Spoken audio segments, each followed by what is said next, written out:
And all week we've been talking about the political crisis in Rivers State, but now that conflict has brought to the fore once again the long-running fight between the PDP leadership and one of its very influential members, Nyesom Wike, a battle that has not been good for the party. And so finally, it looks like the PDP is on the verge of taking action against the FCT minister. But why has it taken so long to get to this point? Well, it seems Mr. Wike went too far, inviting President Tinubu into the internal affairs of the main opposition party as part of efforts to resolve the political crisis in Rivers State.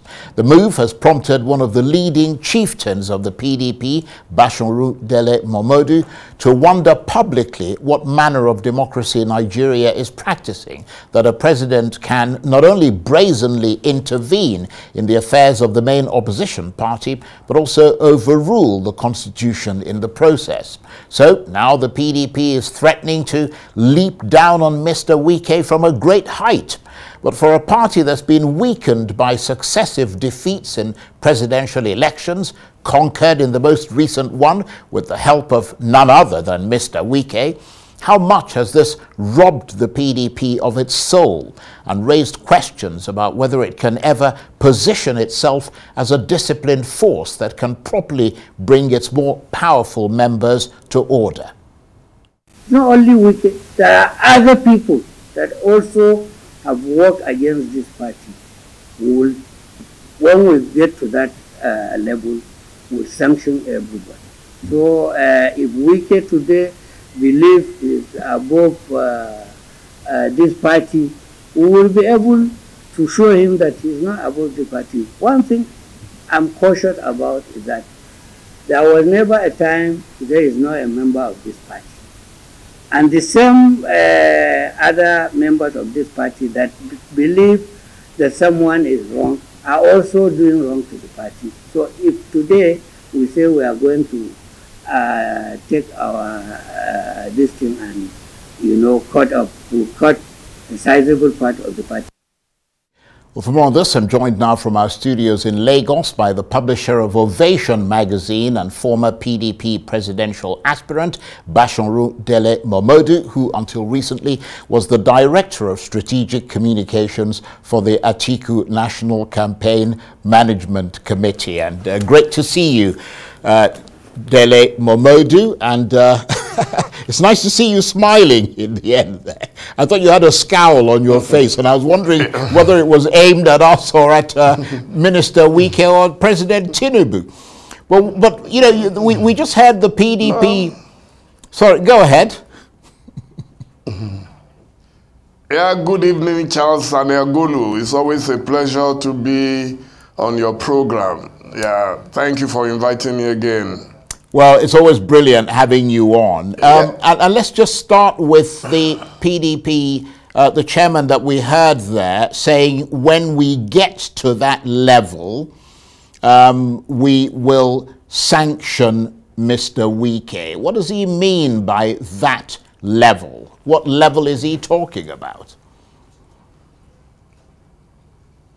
Well, I cannot speak on behalf of PDP because I am not the National Publicity Secretary. But I will speak as a member of PDP who is quite worried about the ongoing rascality, not just with our party, but the APC leadership that seeks to benefit from the crisis in PDP. I said it before, so it's not new. If I had the power, I would have fired Wike long ago. There is nothing to it for me, but the PDP leadership must have their reason for keeping him to continue to trouble the party. Anyone who knows Wike very well knows that he wants to eat his cake and have it at the same time. Wike wants to have one leg in APC, another leg in PDP. There is no doubt that Wike is still nursing his presidential ambition, and he wants to use the Tinubu template, if possible, plus the Donald Trump template, which is by being tempestuous harass everybody, bully everyone into submission. And Nigeria allows it. He's trying to copy what he saw in Lagos State, where the then Governor Tinubu left in 2007 and has been in control of Lagos till now. He wants to replicate the same thing in Rivers. The only difference is that Rivers is not Lagos. And the people of Rivers are saying it clearly. And this is even above partisanship. APC, PDP, everyone, Labour Party, everyone in Rivers right now wants only one thing: to rescue their state from a charging bull, a man who feels that is the sole owner of Rivers State, not just PDP. Wike believes that no other person should have a say about what happens in Rivers. And I'm a student of history. I know that when a man, whether you are a tyrant, dictator, or whatever nomenclature you want to use, gets to that level, people are going to resist you. The day you call a man a slave, the man will react. And that is what I think Sim Fubara, the governor of Rivers, has done. Anyone who knows this man will know that he is the most perfect gentleman you would ever know. I used to do a few media things with Wike, and I have seen Sim Fubara at work. Very diligent, very respectful, very obedient. So it is surprising that within 6 months, the house seems to have collapsed on both Wike and Fubara. And when you talk about intervention from the presidency, yes, it is the right of every president to maintain peace, law, and order. But what I did not see in President Tinubu a few days ago was a fair-minded intervention. The intervention should have been for him to call Wike to order. There was no crisis in Rivers. Only one man is giving problems in Rivers, and that's Wike. Because Wike wants to be the maximum authority in Rivers. So I expected the president to call him, say, Oga, you were governor for 8 years. Now I've given you another sumptuous meal in Abuja. So why don't you just settle in Abuja and let the Rivers people take care of themselves? That is what I will expect ordinarily. But what did we see? They continue to pander to Wike as if he is the almighty God in Nigeria, just because he supported APC in the last election. Right. Well, look, can I just come in there? It's very interesting. The very sort of the very comprehensive analysis that you've given there. In your, I think it was your text on Instagram. Yes, you described President Tinubu's intervention in the crisis as legally absurd. Do you mind explaining what you mean by that? Yeah, I mean, because there are already court cases ongoing on the Rivers crisis. And so how does a president who is not a judge announce and give instructions? Some media describe it as directives, that all the commissioners who resigned should be taken back. Those commissioners in the first instance were all appointed by Wike for Fubara. Fubara was just a figurehead.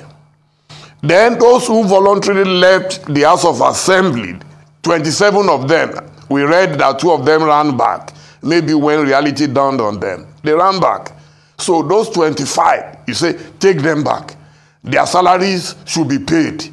Then the speaker. Now, there was a speaker, and there is a speaker. So how does a president now intervene and say the speaker, who has already walked out of the assembly, should go back? How do you do that when it's a legal process? That's why I say it is absurd. And interestingly, as if by divine intervention, there was a speech by the former governor of Lagos State, a man that I respect so much, Mr. Babatunde Raji Fashola, SAN, that a president cannot intervene in a constitutional matter. And the case in Rivers is nothing but a constitutional matter. It has nothing to do with APC, with PDP. The thing is already in court. Some people have walked away from their jobs voluntarily. There was no crisis. They were being teleguided or misguided by Wike, who told them resign. And like robots, they all resigned. And that's the situation of Nigerian politics. Because of food that people want to eat, one man sits down somewhere and is pressing button on them like robots, and they are all responding. Even look at the crisis in PDP. Wike had 5 of them. Where are the other 3? Like suicide bombers, they committed suicide and disappeared into oblivion. They lost all their elections because of the ambition of one man. So why can't politicians learn that this godfatherism will not lead Nigeria anywhere but Golgotha? So let me It's unfortunate. Right. It is certainly unfortunate. I would agree with you on that score. But do you agree with those who say that this is an opportunity for the PDP to really be the opposition and hold the president, Mr. Wike, and all their people to account for appearing to go against the provisions of the Constitution? You see, you do not understand the extent of the Wike virus in PDP. So sometimes virus is treatable but not curable. So, and it takes time. So you can take pills and everything, but the virus has to wear itself out. And I'm happy that the virus is being dealt a fatal blow by his own man, Fubara. When he was putting and picking Fubara, he thought nobody would challenge him. Fubara will carry files to Wike's house or office on daily basis whenever he's available. He will belch instructions and orders at him. And you know, after some time, even a man must respect himself that, look, what am I doing here? And then to the extent that there were reports that Wike will scream at him in the presence of his subordinates. So I'm not surprised that this happened. We've been hearing it before everything blew in the open. My own position is just one. President Tinubu should call Wike and say, Wike, do you want to go back to Rivers or do you want to stay in FCT? That is what a president who means well will do. And I'm appealing that Tinubu will do just that. Call Wike to order. Let him leave the people of Rivers to do their own thing. Nobody, when Wike was governor, could anybody have instructed him on what to do? Amechi once upon a time was his boss. Did he ever listen to Amechi? Dr. Peter Odili was Amechi's boss before then. So where did Wike get this impression that suddenly is the sole owner of Rivers State? Well, and he keeps boasting that he's the one who's been maintaining PDP. PDP maintained him to where he is today. Well, let me ask Without you PDP, this. There will be no Wike today. Let me ask you this, because that's a very interesting point that you raise. I mean, you've known Mr. Wike for quite some time now. I mean, we've seen videos of you guys sort of exchanging banter, having a good chat and a good laugh and so on. What do you think has made him popular and helped fuel his rise to such a position of prominence in both the PDP and the Nigerian political firmament? I mean, didn't the signs of his, if you like, alleged cantankerousness show up as he was rising? Didn't you guys see the signs? There is no governor of Rivers State that will not be popular with the amount of resources available to Rivers. There is none. Dr. Peter Odili was the darling of PDP. Once upon a time, he almost became president, just like Wike. Chibuke Rotimi Amechi was a superstar governor in Rivers. So, but there was finesse to what they were doing. Wike threw everything to the winds. Wike is like a bull in a china shop. That is the difference. So, you know you can be popular, but popular in a negative manner. Wike is a damn good projects man. I give that to him all the time.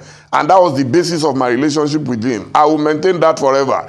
That is a damn, but when a man begins to have messianic tendencies, when you begin to see yourself as the Alpha and Omega, God himself will come down and show you that you are not. I gave the example of Iyalode Ibadan, Efisheta Niwura. Go and read the history of Iyalode, Efisheta Niwura.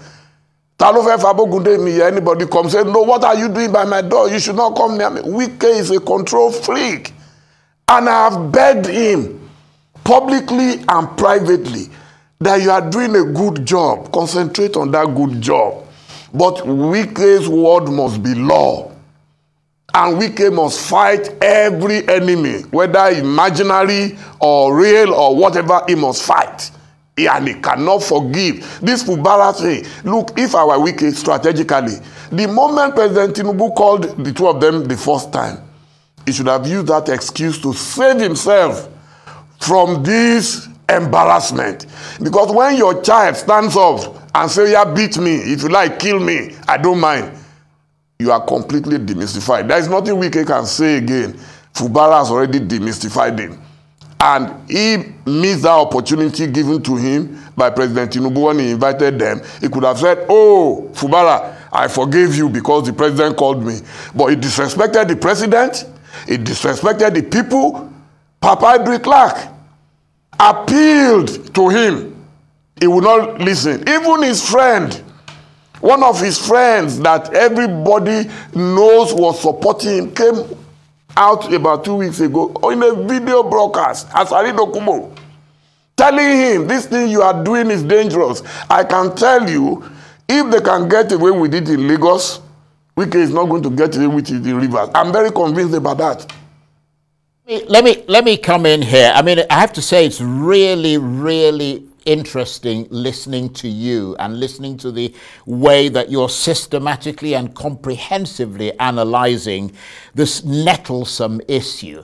And I have to ask you this: how toxic, given all these things you've told us about the way different people have reacted, the impact he's had on the PDP, the president being dragged into it and all the rest of it, how toxic would you say this political issue in Rivers State has made Nigeria at the moment? We look like a big joke. And for those who suffered for this democracy, talk to people every day, everywhere I go, people talk to me that they can't believe what is going on. One of the reasons why Tinubu was popular as governor of Lagos was the way he fought for the independence and autonomy of Lagos against President Olusegun Obasanjo. We all applauded him, gave him a standing ovation for it. He went as far as the Supreme Court to fight Obasanjo. He wanted to create more local government areas in Lagos, and they said no. I'm sure you remember that story. But he never gave up. He never gave in. He fought President Obasanjo to his standstill. And that was when everybody said, yes, this man is a political genius. How can the same man today meander his way into power and then be acting contrary to what he couldn't take at that time? He couldn't take it. So if he's watching me, I'm advising him that, look, President Tinubu, do unto others what we have them do unto you. Wike will never allow anybody to dictate to him. So why does he think that Fubara is his houseboy? And the people of the Rivers are even saying no. Even if Fubara is your house help, that is your business. But the moment this man is governor, he must operate and serve us appropriately. Well, I mean... So that's all I can say about it. Yes, let me ask you this quickly, but before I get to another question. I mean, it's interesting that I was looking at that peace accord that was signed, and the PDP chairman in Rivers State was one of the signatories to the agreement. I mean, I wonder if you know on what authority he was there and signed that document. I mean, was he there with the blessing of the national leadership of the PDP, or was he there under the auspices of Mr. Wike? Because it seems extraordinary that coming from the PDP, that he would support such an agreement on behalf of the PDP. Let me tell you, the president of Nigeria is probably the most powerful president on planet Earth. He can turn a man into a woman and a woman into a man. To quote Chief Alex Akinyele of blessed memory, I once interviewed him, and that was his description of the Nigerian president. Anyone will be intimidated going into the villa. It's natural. There are not many people. Even Wike, upon all his gra-gra, you can see that when it comes to Tinubu, he's groveling, almost prostrating. He's opening doors for people in the office of the chief of staff. That's how powerful the president. I could not believe my eyes when I saw Wike opening door for Bajamia Emila's PA, Bobo, and all that. They have boiled Wike. Wike is well boiled now, APC. Because when a mafia meets a bigger mafia, you'll be sober. Wike has met more than his match. In fact, very soon Wike will become an orphan. Because APC are not going to allow him to come and scatter their own party the way he scattered his own party. Nobody can trust you. If you slap your father or your mother in the marketplace and people hail you today, by tomorrow everybody will be running away from you. That's what Wike has done. Wike messed up big time. He didn't know how to manage power. He didn't know how to manage the grace of God. God loves him so much. From beginning of this democratic experiment, Wike has been permanently in power in one form or the other. From local government chairman, chief of staff, minister of state, governor for 8 years, back again as minister of FCT. What more could a man ask from God? And that's why I kept begging him that your only weakness is lack of anger management. And I'm saying it publicly. Wike is a damn good, brilliant guy. Brilliant. I love him. And that's why in writing, I wrote to him March last year, even before he went to the primary. I knew that there was a grand conspiracy against me. I wrote to him, and I copied two of our mutual friends, Chief Michael Zekome, SAN, and Mr. Mohamed Aduke, the former Attorney General, SAN. You know, I copied both of them this letter. I said, this is what will happen. Wike, look for option B. But Wike went into that thing, and he was so sure nobody can defeat him. He was complaining about the zoning, that we didn't zone to the south, and that is why he was supporting Tinubu. It's a lie. He was the one manipulating everything. He brought his man from Benue State to chair the committee that threw the zoning open to all of us. That's why some of us bought the forms. But once it did not go his way, the man became inconsolable. I mean, his videos have gone viral everywhere. Right. Everything he said. I remember the day Wike came on this Arise News and was attacking Dave Umahi, the former governor of Ebonyi. He was attacking him for going to APC. Right. That the man was leaving malaria to go to cancer. All these things are there. So Wike just talks, manipulates everybody. Now he has boxed himself into a corner. Right. He has met his match. APC, those guys, don't joke with them. Well, we're almost at the end of this fascinating conversation with you, Basharu Dele Momodu. Given all that has happened and the way that you've methodically listed that out for the audience, do you think Nigeria's democracy is advancing towards maturity or retreating from it? I mean, it seems like one step forward, two steps backwards. One word, retrogression. We're not even in a state of inertia. According to Isaac Newton, inertia is when you are in a state of reluctance. This one, we're going backwards. We're not in a static state. We're going backwards. It's unfortunate. You know, because Nigeria parades some of the greatest human beings on earth. And it's embarrassing if you travel a lot and everywhere you go, people are asking you questions that you cannot answer. I cannot understand what is wrong with us. You see a man that you thought was brilliant, and then he gets power, and then everything scatters. Things are falling apart. The economy has refused to stabilize. If you take a patient to a doctor, even if the patient cannot cure the patient, you expect the doctor to at least try to stabilize the patient. We have not been able to do that. This year is virtually gone. 7 months almost gone since they took power.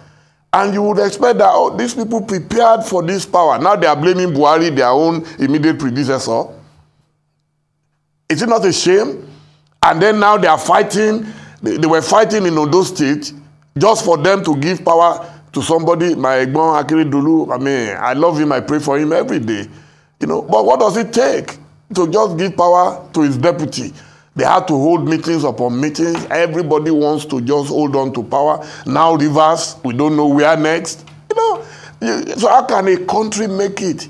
And we're running around looking for investors. We're looking for foreign loans. Well, Mr. Momodu, who will take us as a serious nation? Mr. Momodu, I hope the people who matter are listening to you. I'm sure most Nigerians are. I want to thank you very much indeed for taking the time to come and talk to us this evening and to share some very, very wise words with us. Basharu Dele Momodu is the publisher of Ovation magazine, former PDP presidential aspirant. Until recently, he was the director of strategic communications for the Atiku National Campaign Management Committee, and he was talking to me from our studios in Lagos. Thank you very much indeed.